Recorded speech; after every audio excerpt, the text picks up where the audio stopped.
Gastro बीमारी नहीं है, गैस्ट्रो जो है एक जीआई सिस्टम है हमारा, और आजकल की जो हमारी शैली है उसकी वजह से पेट के संबंधित जितनी समस्याएं हैं वो बहुत बढ़ गई हैं। हमारी कंट्री में इतना चलन नहीं है इस चीज़ का, बट आप बाहर देखेंगे तो दे गो फॉर रेगुलर चेकअप्स। उनके माइलस्टोन्स बने हुए हैं उनकी लाइफ स्पैन के, जैसे 40 साल में they go for a colonoscopy, endoscopy, इस तरीके की जांचें कराते हैं। देखिए, कैंसर के साथ सबसे जो बड़ी दिक्कत है वो ये होती है कि जो नॉर्मली किसी को भी कोई बीमारी हुई और उसकी वजह से सिम्टम्स आते हैं वो कैंसर में बहुत लेट आते हैं। उल्टी में कभी खून आना, तो ये सारे सिम्टम्स एक कॉमन बीमारी जैसे गैस्ट्राइटिस हो गई या कोई इन्फेक्शन है उसमें भी सेम सिम्टम्स होते हैं, और अगर कोई कैंसर की वजह से है या अल्सर है उसकी वजह से भी सेम होता है। फिर मैं वापस, क्योंकि मुझे अपनी रूट्स पे ही वापस आना था, जो मेरा उद्देश्य था कि देहरादून और उत्तराखंड को सर्व करना है, तो I came back to Dehradun.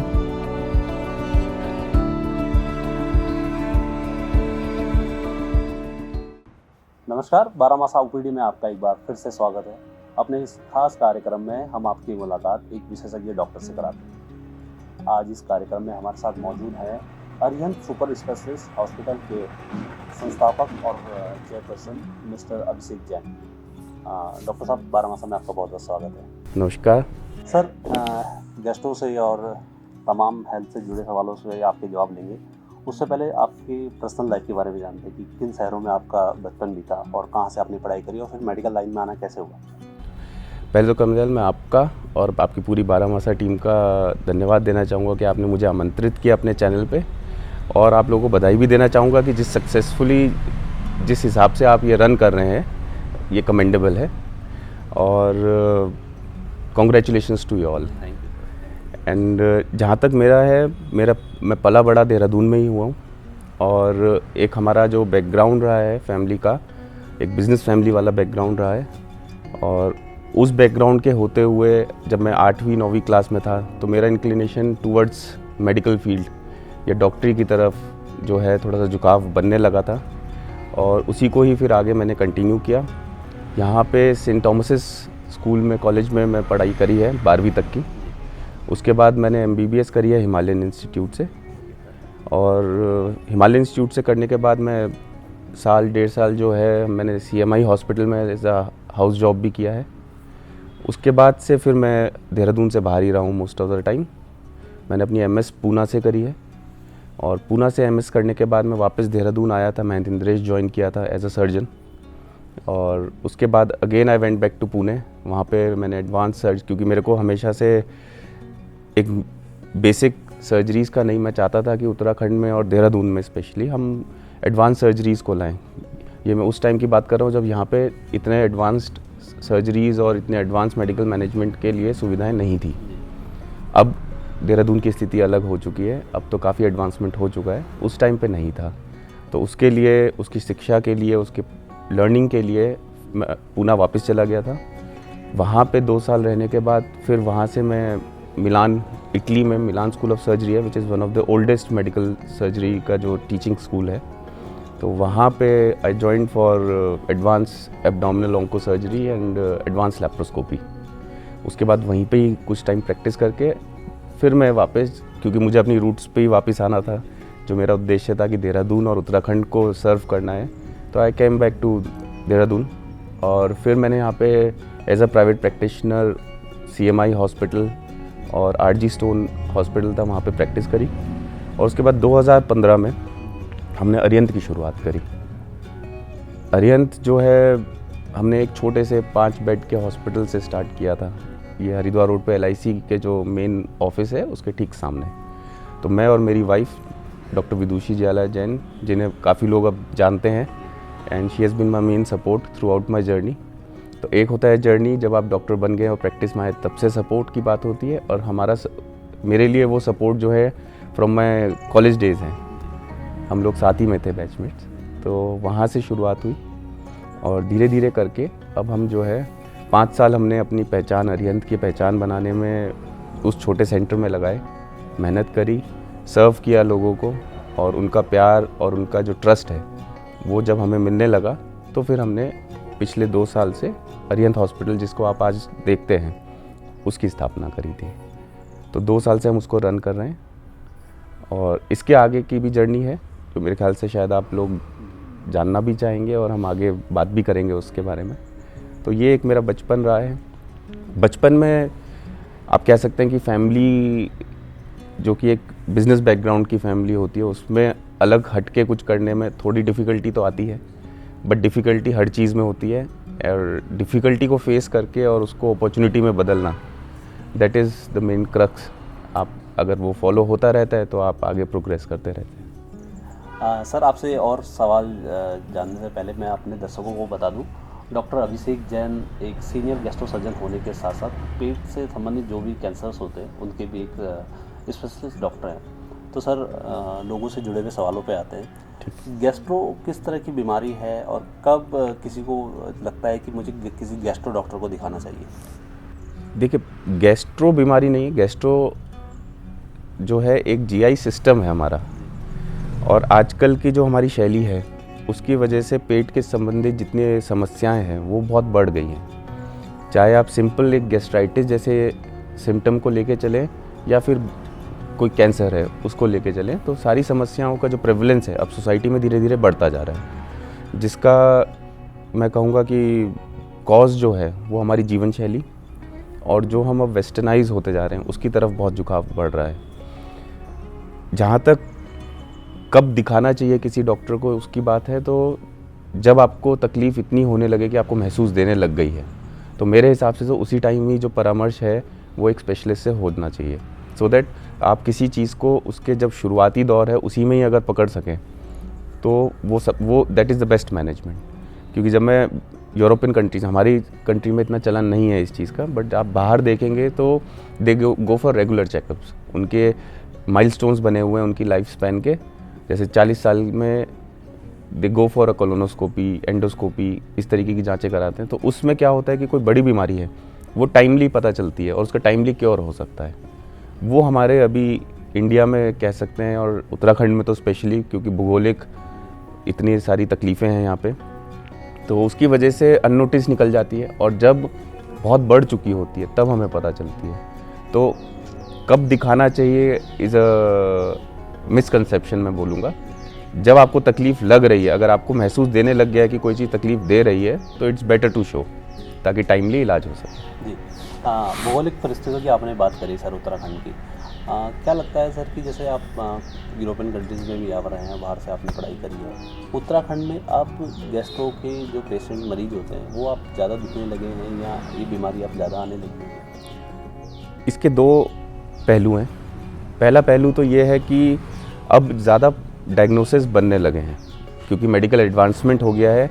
तो पहले, आज से मैं बोलूँगा 15-20 साल पहले, बीमारियों को पता ही नहीं चल पाता था कि किसी इंसान को क्या बीमारी हुई थी जिसकी वजह से वो तकलीफ़ में था।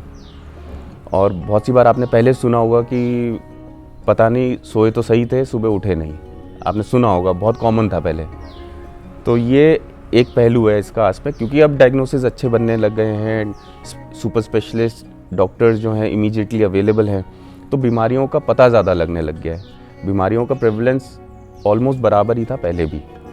हाँ, कुछ बीमारियाँ हैं जो लाइफस्टाइल से रिलेटेड हैं, जो क्योंकि हमारे अब पेस्टिसाइड्स इतने यूज़ होने लग गए हैं फार्मिंग में और इन सब चीज़ों में, तो उसकी वजह से जो बीमारियाँ हैं, हाँ, उनका प्रेवलेंस बढ़ गया है। जो वेस्टर्नाइज्ड डाइट अब हम फॉलो करने लग गए हैं उसकी वजह से काफ़ी ज़्यादा प्रेवलेंस उसकी बढ़ने लग गई है। तो इसके दो पहलू हैं, प्रेवलेंस भी बढ़ा है और डिटेक्शन भी बढ़ा है, तो उसकी वजह से जो टोटल नंबर है वो बहुत बड़ा दिखता है पहले के मुकाबले। सर जैसे कि हमने अपने दर्शकों को बताया, आप पेट से संबंधित जो कैंसर की बीमारी होती है उसकी भी एक स्पेशलिस्ट डॉक्टर हैं। सर कौन सी वो लक्षण है जब पता जिससे अंदाज़ा लगाया जा सकता है कि ये कहीं कैंसर का रूप ना ले ले पेट में?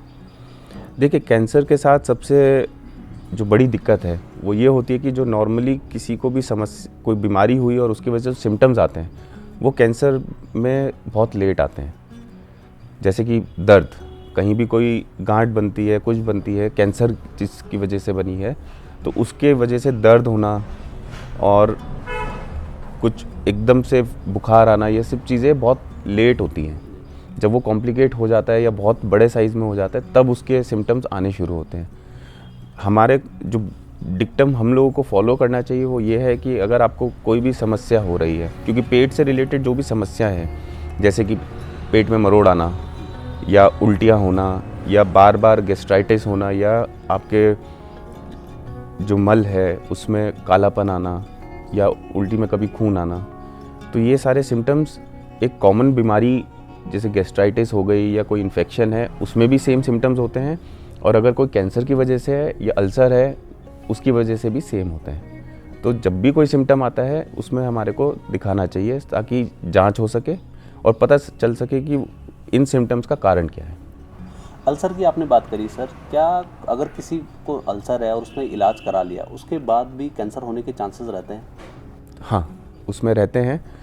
हमारे उत्तराखंड में स्पेशली एक एच पाइलोराई नाम का एक बैक्टीरिया होता है जिसका इन्फेक्शन बहुत कॉमन है, और उस बैक्टीरिया का एसोसिएशन अगर बहुत टाइम से वो इन्फेक्शन बना हुआ है तो आगे चल के कैंसर बनने का रहता है। दूसरा ये है कि हमारे जो ये उत्तराखंड है, उत्तराखंड में गॉल ब्लैडर के कैंसर अब बहुत ज़्यादा प्रेवलेंट हो चुके हैं, और गॉल ब्लैडर के जो कैंसर होता है वो एक ऐसी बीमारी है जो कि अभी भी मेडिकल साइंस उसे पूरी तरीके से टैकल करने में सक्षम नहीं है। हम अगर टाइमली पता चलता है, सर्जरी करते हैं, उसमें कीमोथेरेपीज़ होती हैं, वो सब देते हैं, बट उसका जो रेकरेंस रेट है या जो वो एग्रेसिव ट्यूमर्स में आता है, एग्रेसिव कैंसर्स में आता है, जिसका प्रेवलेंस प्लेन्स के मुकाबले या महाराष्ट्र में जहाँ पे मैं रहा हूँ वहाँ के मुकाबले उत्तराखंड में बहुत ज़्यादा है। सर, इन तमाम चीज़ों की बातें जो हमने कर ली, कैंसर और ये अल्सर, और तो हम भौगोलिक क्षेत्र, हमारा पहाड़ी क्षेत्र है उत्तराखंड का, हम देखते हैं कि लोग अक्सर पेट में दर्द होता है या किसी भी तरह की, तो सबसे पहले डॉक्टर से दिखाने से पहले घरेलू उपचार पे ज़्यादा विश्वास करते हैं। तो इन जैसे दादी नानी के नुस्खे आज भी लोग आजमाते हैं, तो कितना सही है ये नुस्खे आज भी आजमाना इन बीमारियों को? देखिए, मैं क्योंकि मेरे को उन चीज़ों का नॉलेज थोड़ा सा कम है, बट जहाँ तक मैंने देखा है ऐसा नहीं है कि दादी नानी के नुस्खे जो हैं वो एकदम ही गलत हैं, उनमें कुछ ना कुछ महत्वता है ही। और हम तो अब बात कर रहे हैं, मेरे ख्याल से 90% टाइम्स पहले जो होता था कि वो इन्हीं चीज़ों से ही सही हो जाते थे, बट हम जो है, क्योंकि हमारा प्रोग्रेस हो रहा है as a society, as a nation और एज अ डेवलपमेंट, आप बोलेंगे उत्तराखंड का प्रोग्रेशन चल रहा है, तो ऐसे में हमारा जो फोकस रहता है एज अ मेडिकल प्रोफेशन, जो मेजॉरिटी ऑफ केसेस होते हैं जो कि सिंपल सिम्टम्स की वजह से होते हैं, सिंपल बीमारी की वजह से जो इन नुस्खों से हो सकती है सही, तो उसमें नुस्खे आजमाना मैं कहूँगा कि शुरुआती दौर में ठीक है, बट अगर उसमें सिम्टम्स नहीं सही हो रहे हैं, क्योंकि हम फोकस करते हैं जो बची हुई 30% 40% बीमारियाँ हैं जो कि बहुत ही ज़्यादा कॉम्प्लेक्स, जिनमें नुस्खे काम ही नहीं करते हैं। हम ये नहीं चाहते हैं कि नुस्खे लेने के चक्कर में वो बीमारियों जो है मिस हो या उनका हम टाइमली इलाज ना कर पाए, तो नुस्खे भी फॉलो कर सकते हैं और साथ के साथ दिखाएं भी, सो दैट एटलीस्ट डायग्नोसिस तो बने, एटलीस्ट ये पता चले कि अच्छा कोई बड़ी बीमारी नहीं है, it is a simple gastritis या कोई सिंपल इन्फेक्शन है। उस कंडीशन में अगर आप नुस्खे से पहले सही होना चाहते हैं तो वेल एंड गुड। और सर, अगर हम खान पान को लेकर बात करें, और खान पान भी अब बदलते समय के साथ लोगों का बदल रहा है, तो खान पान का कितना बड़ा रोल रहता है सर हमारे पूरे इस सिस्टम को लेकर? देखिए, जहाँ तक गैस्ट्रो सर्जरी या गैस्ट्रो सिस्टम की बात है, जीआई सिस्टम बोलते हैं जिसे हम, उसकी बात है तो सब कुछ मैक्सिमम 95% टाइम हमारा जो है खान पान से रिलेटेड ही होता है। और सिर्फ इसी की बात ना करें, ओवरऑल अगर ह्यूमन हेल्थ की बात करें तो भी खान पान एक बहुत इंपॉर्टेंट एस्पेक्ट है। इसमें खान पान में जो हम वेस्टर्नाइज होते जा रहे हैं, जिसमें हम अनसैचुरेटेड जो है सैचुरेटेड फैटी एसिड्स और अनसैचुरेटेड चीज़ें, प्लस हम अजीनोमोटो जैसे आजकल मिलाने लग गए हैं डाइट में, उसके अलावा जितना हम रेड मीट की तरफ अब बढ़ते जा रहे हैं और हम सिंथेटिक चीज़ें ज़्यादा कंज्यूम करने लग गए हैं, पैक्ड फूड ज़्यादा कंज्यूम करने लग गए हैं जिसमें कि प्रिजर्वेटिव्स होते हैं, और आजकल की सब्जियों में भी, क्योंकि ग्राउंड वाटर जैसे हमारा जो प्लेन एरिया है वहाँ पे अब पेस्टिसाइड्स की वजह से ग्राउंड वाटर में भी अब पेस्टिसाइड्स के कुछ ट्रेसेस पाने जाने लग गए हैं, तो इन जनरल भी अब वो बीमारियाँ इन सब चीज़ों की वजह से बढ़ रही हैं। हो सकता है कि हम सब्जियां तो ले रहे हैं, हमारे को लगता है कि हम सब चीज़ें सही कर रहे हैं, हम पैक्ड फूड फास्ट फूड की तरफ नहीं जा रहे हैं, हम नॉर्मल खाना खा रहे हैं, घर का खाना खा रहे हैं, बट उसमें भी पेस्टिसाइड्स कितने यूज़ हुए हैं, उसका हम धो रहे हैं अच्छे से कि नहीं धो रहे हैं, जो पानी हम यूज़ कर रहे हैं कहीं वो तो कंटेमिनेटेड नहीं है। तो इन सब चीज़ों का भी बहुत ध्यान रखना ज़रूरी है। आजकल के टाइम में स्ट्रेस एक बहुत बड़ा फैक्टर हो गया है टू हैव जीआई सिम्टम्स। ये गैस्ट्राइटिस होना, स्ट्रेस गैस्ट्राइटिस एक एंटिटी होती है जो कि सब कुछ सिम्टम्स जो हैं बड़ी बीमारी जैसे ही होते हैं, बट उसका मेन कारण स्ट्रेस होता है। तो हमारे को स्ट्रेस को भी जो है एक तरीके से कहते हैं कंट्रोल करना बहुत ज़रूरी है। तो खान पान, स्ट्रेस और टाइमिंग ऑफ खान पान, मतलब आप कब खा रहे हैं, कब सो रहे हैं, सोने से कितना पहले आप खाना खा लेते हैं अपने मील्स, उठ के कब खा लेते हैं, और 2 मील्स के बीच में कितना टाइम ड्यूरेशन रखते हैं आप, वो सब चीज़ें मैटर करती हैं। सर, आपने स्ट्रेस की बात करी। आमतौर पर अगर किसी को सिर दर्द होता है या हल्का सा पेट में दर्द होता है तो सामान्यतः लोग कहते हैं कि कहीं गैस की बीमारी तो नहीं है। तो इन सब दर्द को या इन सब तकलीफ़ों को केवल गैस से जोड़ना कितना घातक हो सकता है? जैसे मैंने आपको बताया, क्योंकि बड़ी कैंसर जैसी बीमारी है या कोई बड़ा अल्सर बन गया पेट में या कोई इन तरीके की जो बीमारियां होती हैं, तो इन सब के भी सिम्टम सेम ही होते हैं। तो हम हर चीज़ को अगर गैस ही समझ के चलेंगे, क्योंकि गैस एक लेमैन टर्म्स में हम बोल रहे हैं, हम एक आम आदमी की भाषा में बोल रहे हैं कि गैस, पर गैस होना हमारे लिए एक सिम्टम होता है सिर्फ, वो बीमारी नहीं है। बीमारी और सिम्टम में फ़र्क होता है। बीमारी जैसे कि इन्फेक्शन होता है आपको कहीं, तो वो इन्फेक्शन आपको जो हुआ है वो बीमारी है, बट उसकी वजह से जो बुखार होता है, तो बुखार एक सिम्टम है। बुखार आपके बॉडी का एक अलार्म सिस्टम है जो बता रहा है कि कहीं ना कहीं इन्फेक्शन है जिसकी वजह से बुखार हुआ है। तो हमें थोड़ा सा अपना जो कहते हैं कि उसको मानसिकता को थोड़ा चेंज करने की ज़रूरत है कि बुखार बीमारी नहीं है, जिस बीमारी की वजह से बुखार हो रहा है हमें उसे ट्रीट करना ज़रूरी है। सर, हम गैस्ट्रो पे और कैंसर पे इन तमाम बातें हो चुकी हैं। अब हम बात करते हैं कि मोटापा या वज़न कम करने को लेकर जो बैरिट्रिक सर्जरी है वो कितना फ़ायदेमंद है? क्या ये सही तरीका है अपने वज़न को या मोटापे को कम करना? देखिए, आपने जो बैरेटिक सर्जरी की बात करी है, बैरेटिक सर्जरी सिर्फ़ और सिर्फ मोटापे के लिए नहीं होती है, उसको हम मेटाबॉलिक सर्जरी भी बोलते हैं। हमारे तो पहाड़ों में तो प्रेवलेंस इसका कम है, बट प्लेन्स में और बाकी के पूरे इंडिया में, क्योंकि अब धीरे धीरे, जैसे पहले इंडिया डायबिटिक कैपिटल बना था वर्ल्ड का, अब ओबेसिटी कैपिटल भी बनता जा रहा है। तो मोटापा जो होता है, एक तो होता है कि नॉर्मल मोटापा है, एक होता है कि मोटापा भी बीमारी बन गई है जिसको हम मॉर्बिड ओबेसिटी बोलते हैं, जिसकी वजह से, मोटापे की वजह से घुटनों में दर्द रहना, वज़न इतना हो जाता है कि सांस फूलना चलते हुए भी, हार्ट पे असर पड़ना, बीपी बढ़ना, उसकी वजह से थायराइड की बीमारियां होना। जब ये सारे सिम्टम्स शुरू हो जाते हैं तो उस केस में बैरेटिक सर्जरी एक बहुत बढ़िया और विकल्प की तरह है, जिसमें, क्योंकि मेरे काफ़ी पेशेंट्स रहे जिनको हमने ये सर्जरी करी है, तो उनका वज़न तो गिरा ही है नो डाउट, अब वो अपने नॉर्मल पे आ जाते हैं। 130-140 किलो के वज़न के लोग होते हैं जो कि 65-70 आज उनका वज़न उतना है।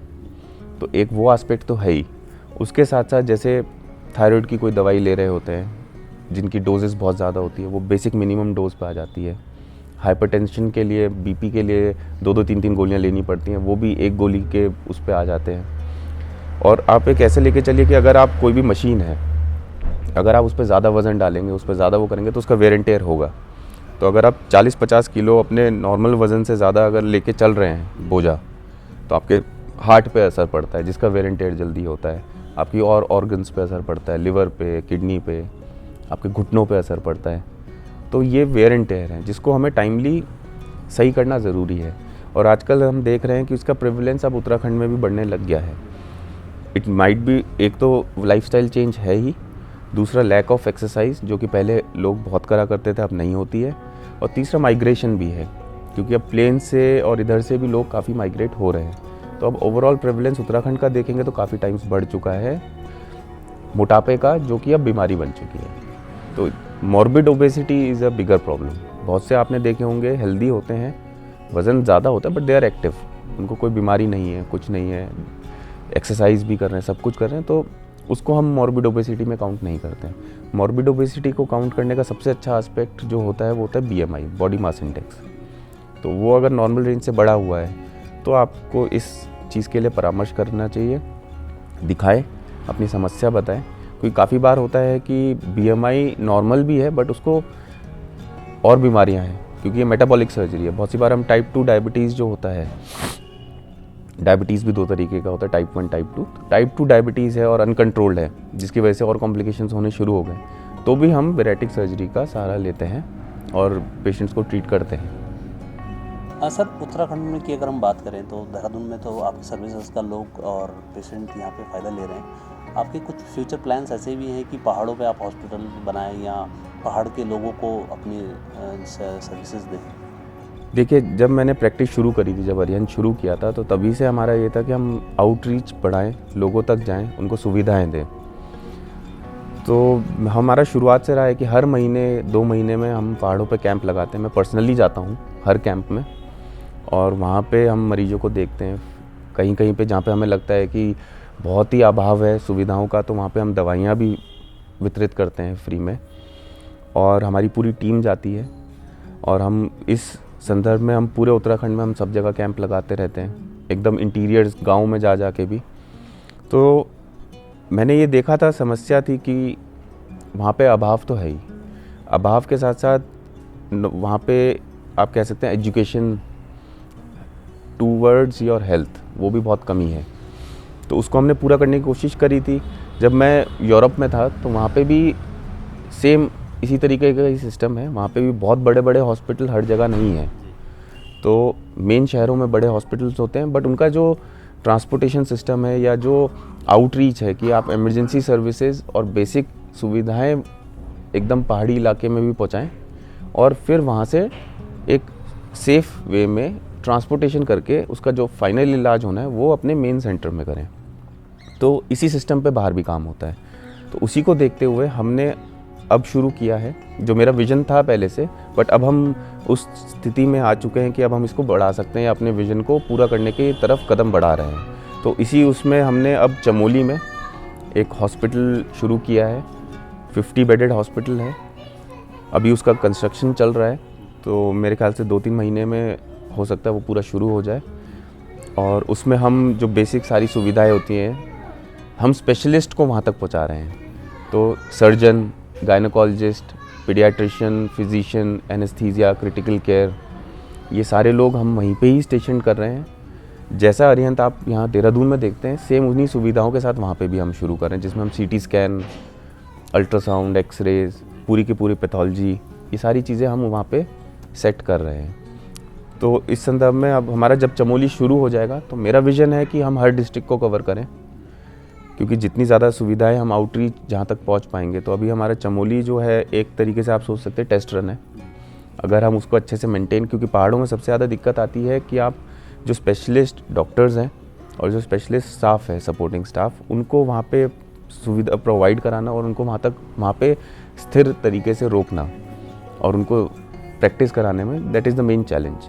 अगर हमारा वो पूरा हो जाता है, हम उसमें सक्षम रहते हैं, तो 5-6 महीने में हमारे सारे स्टैंडिंग ऑपरेटिंग प्रोसीजर्स वहाँ पे तय हो जाएंगे कि पहाड़ में एक अस्पताल चलाने में क्या दिक्कतें आ रही हैं और उनको कैसे सॉल्व करना है। एक बार वो सेट हो जाता है तो फिर हम हर डिस्ट्रिक्ट में, हमारा प्लान है कि हम हर जितनी डिस्ट्रिक्ट हैं उसमें एक बेसिक एक कॉन्फ्लुएंस पॉइंट पे वहाँ पे अपना अस्पताल खोलें। सर, मैं समझता हूँ कि आपने हमारे दर्शकों को और उत्तराखंड की जनता को बहुत सरलता से और बहुत सामान्य भाषा में सब कुछ समझा दिया। तो एक आखिरी सवाल, आप उत्तराखंड की जनता को या हमारे दर्शकों को क्या टिप्स देना चाहेंगे कि वो फिट रहें? देखिए, फिट रहने के लिए सबसे ज़रूरी तो है कि एक बेसिक एक्सरसाइज हो, आपका दिनचर्या जो है वो वेल डिफाइंड हो, early to rise early to bed जो बोलते हैं। बट आजकल के टाइम में मैं समझ सकता हूँ कि अर्ली टू बेड और अर्ली टू राइज वाला जो सिस्टम है पूरा, वो फॉलो नहीं हो पाता है, क्योंकि लोगों को अपना रोज़गार भी देखना है और आजकल के टफ़ टाइम में और इतने कंपटीशन में हर किसी को आगे रहने के लिए एक्स्ट्रा एफर्ट्स करने ही पड़ते हैं। बट आप ये ध्यान रखें कि आप जो खा रहे हैं वो अच्छा खाएं, साफ़ खाएं, और जितना जंक फूड को अवॉइड कर सकते हैं और जितना आप अपने खाली पेट फास्टिंग का जो ड्यूरेशन है उसको कम कर सकते हैं, उतना अच्छा रहता है। तो eat healthy and stay healthy. ठीक, थैंक यू सर। बारामासा को अपना समय देने के लिए बहुत बहुत धन्यवाद। तो ये थे अरिहंत सुपर स्पेशलिस्ट के डॉक्टर अभिषेक जैन। डॉक्टर अभिषेक जैन सीनियर गैस्ट्रो सर्जन होने के साथ साथ एक कैंसर के डॉक्टर भी हैं। अगर आप इन तमाम समस्याओं से जूझ रहे हैं या इनका परामर्श लेना चाहते हैं तो आप हरिद्वार रोड स्थित अरिहंत सुपर स्पेशलिस्ट पर आप अपने आप को दिखा सकते हैं और डॉक्टर अभिषेक जैन से परामर्श भी ले सकते हैं। आपको ये हमारा कार्यक्रम कैसा लगा हमें कमेंट करके ज़रूर बताएं और आप अपने सुझाव भी हमें बता सकते हैं, कमेंट बॉक्स में कर सकते हैं। तब तक देखते रहें 12 मासा।